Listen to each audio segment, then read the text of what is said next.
Qo'limdagi chinni piyola polga tushib chil-chil bo'ldi. Lekin men qimirlamasdim. Hatto ko'zimni ham yummasdim. Singan chinni bo'laklari xuddi mening hayotimga o'xshab, ular endi hech qachon avvalgidek butun bo'lmaydi. Odamlar jigar et bilan tirnoq deyishadi. Aka ota o'rnida ota deyishadi. Bu gaplarni eshitsam, ichimda achchiq bir kulgi paydo bo'ladi. Keyin esa ko'nglim ayniydi. Chunki ular mening akamni bilishmaydi.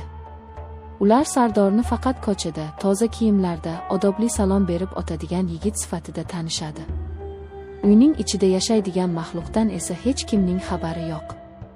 Hammasi ota-onamning shaharga, to'yga ketgan kunidan boshlangandi. Uyda yolg'iz qoldik. Men xursand edim, chunki darslarimni tinchgina qilaman, televizor ko'raman deb o'ylagandim. Lekin kech tushishi bilan hammasi o'zgardi. Akam Sardor oshxonada o'tirardi. Men choy damlab kirganimda, u stulda xalati tarzda bukchayib o'tirganini ko'rdim. Uning ko'zlarida avvallari mehr ko'rardim. Lekin o'sha oqshom uning ko'zlari boshqacha edi. U menga singlisi sifatida qaramayotgan edi. U menga xuddi bozorda sotib olingan, egasi xohlagan ishini qilishi mumkin bo'lgan buyumga qaragandek tikilib turardi. Eshiklarni qulfladingmi deb so'radi u. Ha, qulfladim, dedim men orqaga tisarilib. Yaxshi. Endi bizni hech kim eshitmaydi. Bu gapdan keyin vujudim muzlab qoldi. U o'rnidan turdi. Sekin, shoshilmasdan. Xuddi qayergadir qochib ketolmasligimni bilgandek.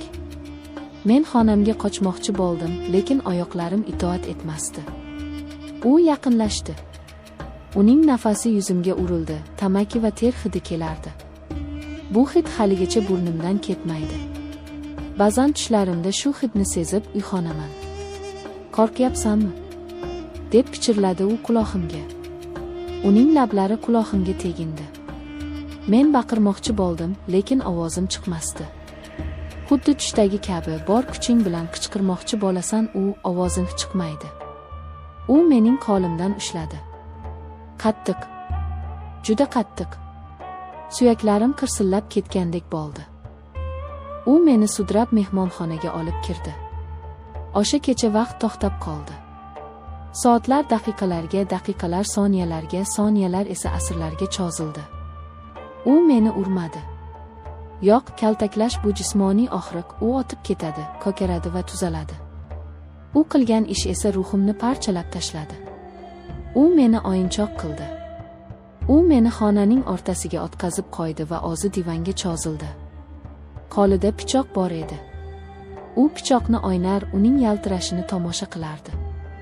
Agar qimirlasang, dedi u xotirjam ohangda, nima bo'lishini tasavvur ham qilolmaysan.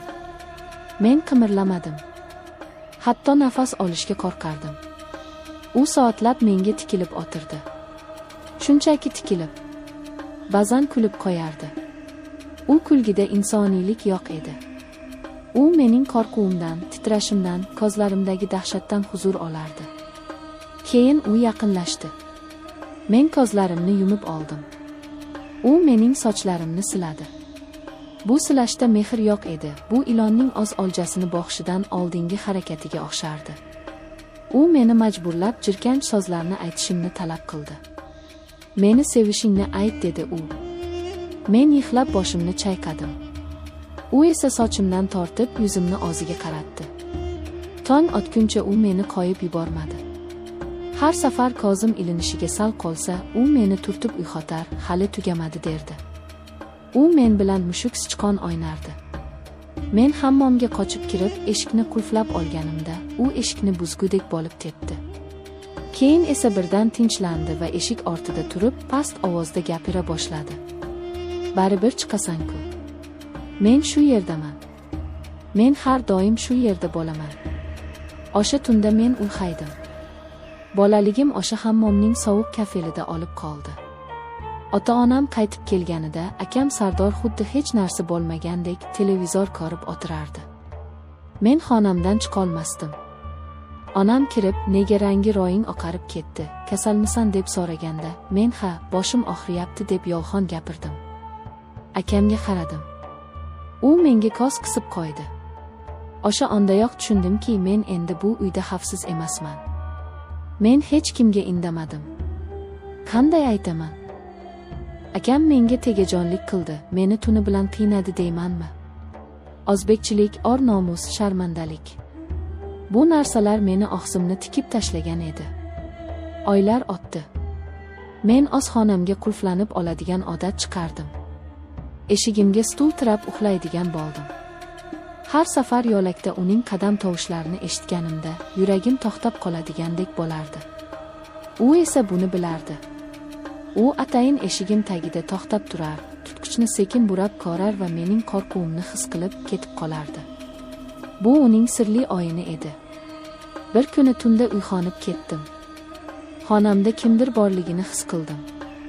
Qop-qorong'i edi. Oy nuri pardadan biroz tushib turardi. U karavotimning tepasida turardi. U menga qarab engashib turardi. Men qichqirmoqchi bo'ldim, lekin u darrov qo'li bilan og'zimni yopdi. Agar ovoz chiqarsang, ota-onamga seni yomon yo'lga kirib ketgan deb aytaman. Ko'ryapsizmi? U mening or nomusim bilan o'ynashardi. U yana o'sha jirkanch ishlarni qildi. Menga tegindi. Meni opdi. Men toshga aylanib qolgandim. Ko'zlarimdan yosh oqardi. U o'z ishini qilib bo'lgach, xuddi begona odamdek o'rnidan turdi va chiqib ketdi. Eshikni yopishdan oldin esa, "Xayrli tun, singiljon" dedi. O'sha tundan keyin men tirik murdaga aylandim. Hozir alohida yashayman. O'qishga kirdim, yotoqxonaga qochib o'tdim. Bahona qilib uydan qochdim. Lekin baribir qutulolmadim. Har safar uyga ota-onamni ko'rgani borganimda uni ko'raman. U uylandi. Xotini bor, bolasi bor. U hamma uchun namunali ota, mehribon aka. Dasturxon boshida o'tirib, kulib gaplashadi.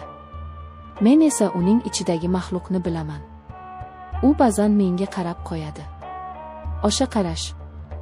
Esimda, hammasi esimda, sen menikisan degan ma'noda qaraydi. Siz mendan qo'rqinchli hikoya so'radingiz. Arvohlar, jinlar, yalmoqizlar. Bularning bari ertak. Haqiqiy qo'rquv bu o'z uyingda, o'z jigaringdan keladigan xavfdir. Haqiqiy dahshat. Bu sening himoyaching bo'lishi kerak bo'lgan insonning maxluqqa aylanishidir. Hozir ham shu satrlarni yozayotganimda orqamda kimdir turgandek tuyulyapti. Qandaydir sovuq nigohni his qilyapman. Balki bu shunchaki vahimadir. Balki